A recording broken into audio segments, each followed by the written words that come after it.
Fala Vascaíno, fala Vascaína, você torcedor do Vasco, espalhado de norte a sul do Brasil, e você torcedor do Vasco que me acompanha, espalhado por todo o mundo, saudações vascaínas a todos vocês. Meus amigos, neste vídeo eu gostaria de tratar sobre alguns aspectos envolvendo aí os salários.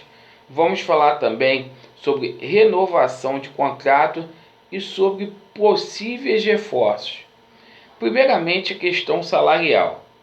Então, ontem havia expectativa do Vasco da Gama receber 5 milhões de reais referente ao empréstimo lá com o BMG. Até o presente momento, a gente não tem notícias ainda se esse dinheiro caiu ou não na conta do Vasco da Gama. Dia 17 cairia outro montante de 5 milhões e a gente espera que o Vasco acerte essa situação de salário o mais rápido possível. As negociações, as renovações, tudo passa por isso, por essa questão salarial, né? O Vasco precisa se resolver primeiramente fora das quatro linhas para poder fazer contratações pontuais e renovar alguns contratos aí importantes. Então vamos dar uma atualizada primeiramente na situação do Guarim e na situação do Rossi. O Guarim, ele só aceita tratar de uma nova renovação após os salários de 2019 serem quitados. Eu até acredito que o Guarim possa ficar no Vasco da Gama, porque se fosse o caso dele sair do Vasco, talvez ele já teria saído. É um jogador que gostou muito de morar aqui no Rio de Janeiro, de vestir a camisa do Vasco, mas há essa questão salarial. A situação do Rossi, muitas pessoas falando por aí que a personalidade do Rossi seria um entrave. Eu, se fosse o Rossi, teria agido da mesma forma. Ninguém gosta de ficar com salário atrasado. O Rossi deu uma declaração lá no canal do Pilhado falando que quer ficar no Vasco da Gama, que ele tem prazer de vestir a camisa do Vasco da Gama. Esse jogador, o Vasco deveria fazer de tudo para que ele ficasse, né? É inadmissível atleta ficar com uma personalidade mansa com mês de novembro em aberto, 13º, férias e 4 meses de salário atrasado. Isso é inadmissível, sabe? Então a gente espera que o Vasco possa ir atrás desse jogador, que o Vasco possa fazer uma proposta, parcelar o que deve, e quero muito que o Rossi fique, porque dificilmente vai ter um jogador aí no mercado o qual possa substituir o Rossi. Um jogador que me arrisco a dizer que até o Vanderlei Luxemburgo descobriu o Thales Magno, foi a principal peça aí do Vasco no Campeonato Brasileiro. A situação envolvendo o Dedé. Entre o Dedé e o Vasco da Gama está tudo acertado, né? O que está pegando é essa situação aí referente ao Cruzeiro. O Dedé vai tentar uma rescisão de contrato lá amigável, mas está tudo acertado. O Dedé já teria aceitado os salários. O Vasco diz aí nos bastidores que o Vasco teria o apoio da Avan para poder pagar a metade desses salários. Agora depende tudo do Cruzeiro, da liberação.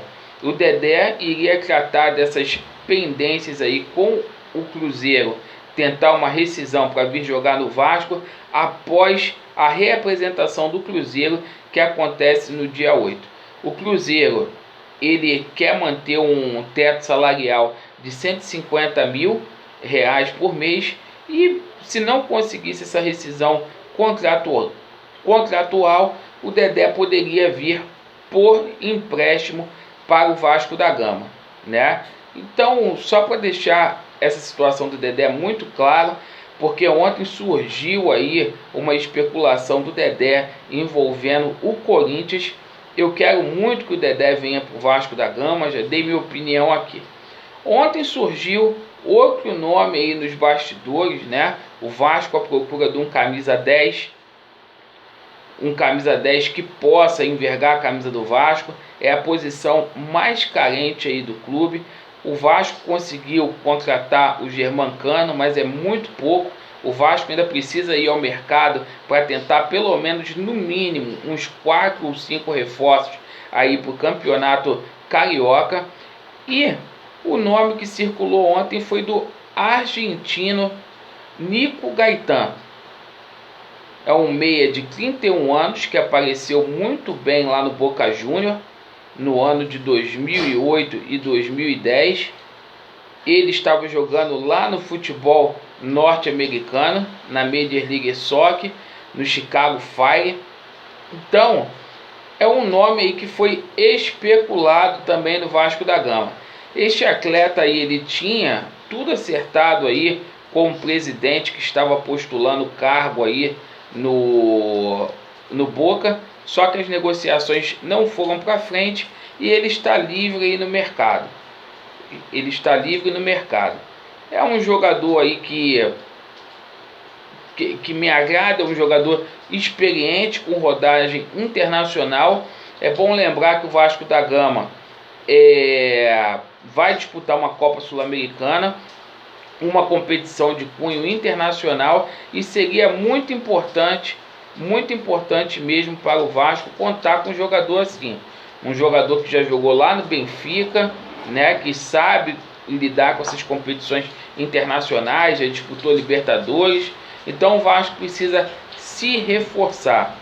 Meus amigos, a gente vai estar acompanhando essa situação aí de salários atrasados no Vasco da Gama e vamos cobrar sim, porque tanto essas renovações de contrato aí envolvendo o Rossi e o Guarim e futuros reforços passam por aí, né?